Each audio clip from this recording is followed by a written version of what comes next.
Comme je vous l'ai dit précédemment, mon combat contre les gilets jaunes est à la fois de nature sociétale et ne peut être que totale, puisqu'il s'agit rien de moins que de lutter contre des personnes dont les méthodes nous rappellent les syndromes de la peste totalitaire. Je m'explique. Quand, sur des ronds-points, les télévisions nous montrent les images de sympathiques personnes en gilets jaunes qui retrouvent la fraternité entre elles, qui se font un petit graillou, qui agitent des drapeaux tricolores. Quand, dans une ambiance bon enfant, sur fond de klaxons à tue-tête, vous entendez qu'ils demandent de la considération, un meilleur pouvoir d'achat, et puis le départ du président de la République. À présent, le référendum d'initiative citoyenne. Je peux comprendre que l'opinion publique, aidée en cela par les médias, se dise deux choses. Que, d'une part, il n'est pas normal, dans un pays comme le nôtre, que des personnes qui travaillent ne puissent pas en vivre dignement. Et que, d'autre part, leur détresse est si profonde et leur colère si grande qu'il est somme toute normal, voire compréhensible, que ces gilets jaunes contestent la légitimité de nos élus et souhaitent prendre leur destin en main par la voie du RIC. Ce point de vue n'est sans doute pas erroné, mais il ne ressort pas de la raison. Il est de l'ordre du sentiment, de l'affect. En effet, comment ne pas être compatissant envers ces personnes qui souffrent? Oui, mais souffrent-elles uniquement de leurs conditions sociales ou également du fait que leurs opinions n'aient pas emporté l'assentiment du plus grand nombre lors des dernières élections présidentielles? Poser cette question n'est pas leur faire offense, c'est simplement demander à y voir plus clair dans leurs revendications. Car, tout en se prétendant apolitiques, et par-delà leurs revendications d'ordre social, ces personnes en gilets jaunes formulent des exigences que nous retrouvons étrangement dans l'un ou l'autre des programmes, voire dans les deux, des partis politiques extrêmes qui prônent l'autoritarisme et le populisme comme méthode de gouvernement. Eh bien, la réponse à cette interrogation nous est donnée de la façon la plus éclatante, par les méthodes d'action de ces personnes en gilets jaunes, et en particulier sur les ronds-points qu'elles occupent. Face à ces images télévisées, demandons-nous si le média qui nous donne à voir la scène de son point de vue n'est pas lui-même assigné à ne filmer que cette scène-là. Car, comme vous, je lis et découvre, depuis plusieurs semaines déjà, des centaines de témoignages d'automobilistes qui, pour franchir un rond-point, se sont vus contraints de signer une pétition, de klaxonner, voire de porter un gilet jaune. Gageons que, pour nous imposer des référendums à tout va, si par malheur, pour vous et moi, le RIC venait à être inscrit dans la Constitution, ils feront de même pour recueillir les 700 000 signatures nécessaires et qu'ils procéderont de la sorte dans la joie, sans nulle gêne et sans contrition. Mais de quel droit?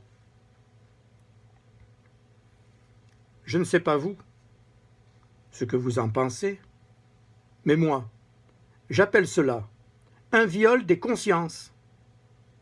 N'est-il pas surprenant qu'aucun média n'ait pu filmer de telles scènes? Une seule fois, j'ai pu voir un automobiliste interpeller un journaliste pour dénoncer de telles contraintes. Mais bien sûr, il y avait tout autour de lui des sympathiques gilets jaunes qui niaient les faits et voulaient l'empêcher de témoigner. Cette manipulation insidieuse de la réalité avec l'assentiment des médias, publics et privés, en dit long sur l'état d'esprit des journalistes de terrain. Honte à eux pour avoir contribué à cette collusion de faits entre les médias qui veulent à tout prix couvrir l'événement et les personnes en gilet jaune qui tiennent à apparaître comme vous et moi, afin de ne laisser voir que pour mieux cacher. Cacher le fait que, dans notre République, dans notre démocratie, une minorité arrogante, agissante, bruyante et menaçante s'arroge des droits et assigne des devoirs aux autres membres de la société. Ici, avec ce viol des consciences, sont apparus les premiers symptômes de la peste totalitaire. Et si aujourd'hui, d'autres s'en prennent aux biens et aux personnes, ce n'est là que la conséquence de leur irresponsabilité première. Ils ont instillé le poison du totalitarisme dans notre société. Mais ce n'est pas tout. Par l'organisation, faussement spontanée, mais très bien orchestrée, par les réseaux sociaux, de manifestations illicites, habituelles et systématiques, ces personnes en gilet jaune ont dévoyé le droit de manifester. Elles se sont octroyées un droit sans en reconnaître le devoir d'y être autorisées.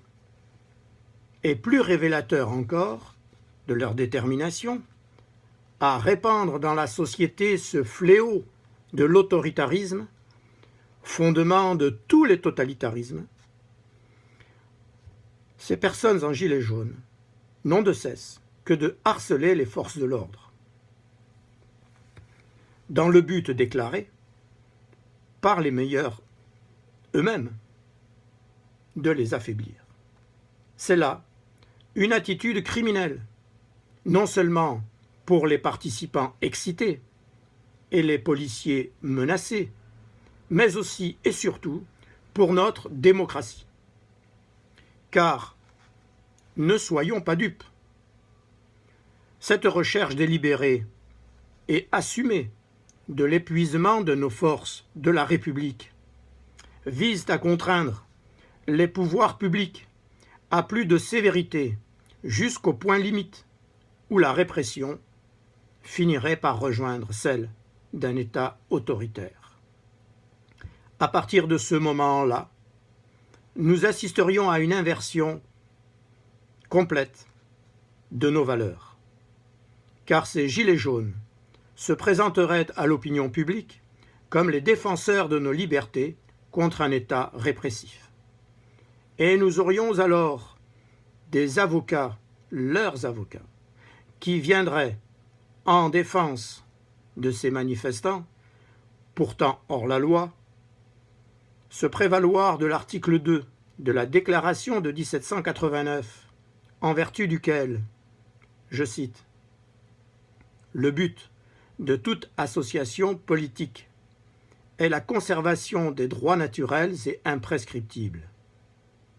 de l'homme, et que parmi ces droits figure, je cite de nouveau, la résistance à l'oppression. Fin de citation. Ainsi, la démocratie aura fait elle-même le lit de l'autoritarisme auquel ils aspirent et préparé les esprits à son avènement. C'est ce que nous enseigne l'histoire, celle de la conversion du peuple allemand et de son adhésion à l'idéologie autoritaire puis totalitaire, après la chute de la République de Weimar en 1933 et l'accession au pouvoir d'Hitler par la voie électorale. Et c'est ce vers quoi tendent ces sympathiques gilets jaunes, les plus radicaux et Mélenchon en tête, avec d'autres, par l'inversion des valeurs. Les forces de l'ordre sont qualifiées de police politique.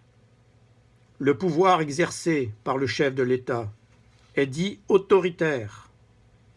Éric Drouet, placé en garde à vue pour participation illicite à une manifestation non autorisée et port d'armes, devient un détenu politique. Au sortir de sa seconde garde à vue, pour avoir participé à une nouvelle manifestation illicite, l'intéressé déclare, je cite, « Tout ce qui se passe ici est politique », alors qu'il ne s'agit, pour les pouvoirs publics, que de faire respecter le strict état de droit. Et parallèlement à cette inversion des valeurs, ils cherchent à instiller la peur, la terreur. C'est le but de la vidéo de Christophe Chalençon, et à laquelle j'ai déjà répondu, qui nous menace d'une guerre civile ou d'un appel à l'armée. C'est celle du voyant Éric Drouet, encore et toujours lui, qui nous prédit une insurrection armée pour le 17 janvier et qui aura pour objet la défense des droits civiques. Cette terreur-là, me semble-t-il, n'a pas pour objet de nous prévenir qu'ils vont passer à l'acte. Cela me paraît absurde. Une insurrection armée ne s'annonce pas à l'avance. Je crois plutôt qu'elle vise à maintenir les forces de l'ordre sous pression, de sorte que, prises de panique et épuisées face à la volonté des manifestants d'en découdre, elles finissent par recourir aux armes de poing pour se défendre. Légitime défense ou non, ce serait la fin assurée de notre République et de ses institutions démocratiques.